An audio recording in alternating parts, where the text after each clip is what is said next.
Not very long ago, in the top left-hand corner of Wales, there was a railway. It wasn't a very long railway, or a very important railway, but it was called the Merioneth and Llantisilly Rail Traction Company Limited, and it was all there was. And in a shed, in a siding, the far end of the railway, there lived Ivor the Engine, the locomotive of the Merioneth and Llantisilly Rail Traction Company Limited. In the morning, Jones the steam would come down over the hill, jump the little stream, and open Ivor's doors. "Morning, Ivor. Jumping cold this morning." And he would take a match and light up Ivor's boiler. Very soon, Ivor's boiler would begin to boil nicely, and Jones the steam would make his pot of tea. And then he would sit on the step of the engine and drink his cup of tea. Oh, very nice, a cup of tea in the morning. And he would climb onto the footplate and open the regulator of it. And out they would trundle, out of the shed and out into the bright morning air. Jumping cold it was, too, that morning we were speaking of, but bright as a pin. And Ivor felt glad to be alive and steaming, because little railway engines love the cold weather, and with a good fire under his boiler, Ivor felt ready for anything.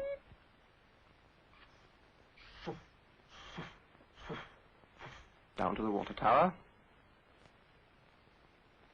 open the tank, put in the big pipe. Oh, there's thirsty you are. 200 gallons you've taken this morning, Ivor. And off they would go, down to the signal box. Well, there was trouble. The signal was set against them. They couldn't go past. "Here's a how do you do, Ivor. Owen's not awake yet. What do we do about that? You'd better give him a little whistle to wake him up." Nothing happened. "Give him a proper whistle, Ivor." Owen jumped out of bed.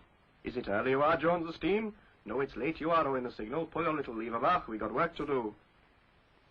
So Owen pulled his lever. And off they went. Under the old road bridge. And down into Llantisilly station. There was Dye Station waiting for them, looking fed up as usual. "Morning, Dye Station." "Morning, Jones." "Morning, Ivor. How's your tubes?"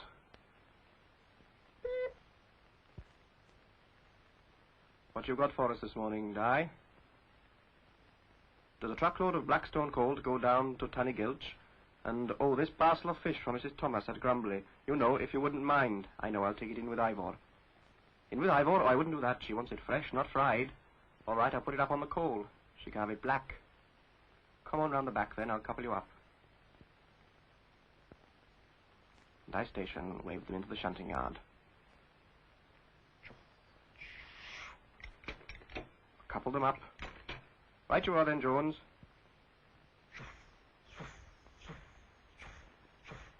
"Bye then, Dye. See you later." And up the hill by the trunk road to Merioneth. And along the top of the hill, that was Ivor's favorite run. It was rolling all the way, and he could see right down the valley to the sea.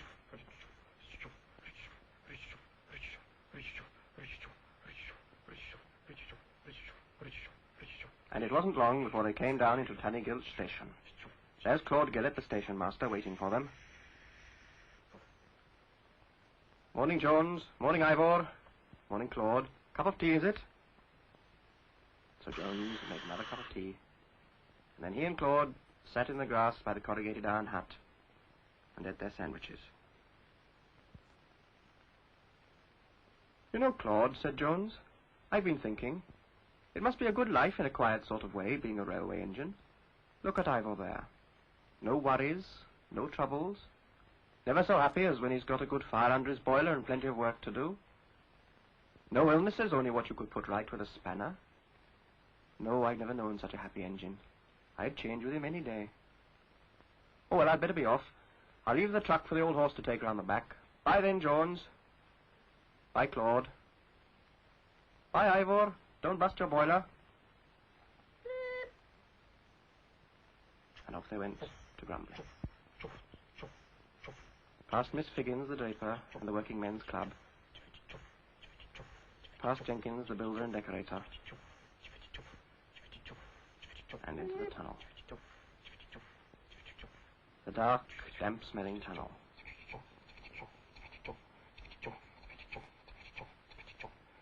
And out the other end, past the quarry where the ravens live, and over the viaduct. Ivor didn't much like the viaduct. It was a bit tall, but they were soon over it. And on their way to Grumbly. It was a long way to Grumbly, and quite late in the afternoon it was before they got there. And Jones the Steam left Ivor on the siding above the town, and went down with Mrs. Thomas's parcel of fish. It wasn't very dirty, only the paper, so it didn't matter. And Ivor stood there in the evening sun. It was very quiet, nobody much about.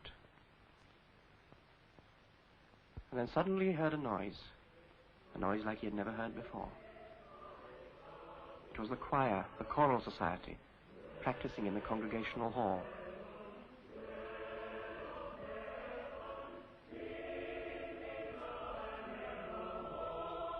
Ivor listened entranced. It was like the hills and the valleys, the trees and the gasworks, all singing together, singing their praises to the golden unison. And when they had finished, he stood very still, remembering what he had heard. You asleep, Ivor? Well, it's tired you are, I dare say. We'll be off now.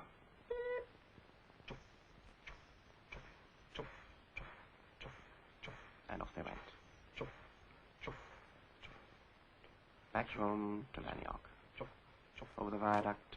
And all the way home, Ivor was remembering the choir. And he was wishing, oh, how he was wishing that he could have sung with them. But, of course, little railway engines don't sing in the choir, do they? Pity, though. Well, that's the end of this week's story.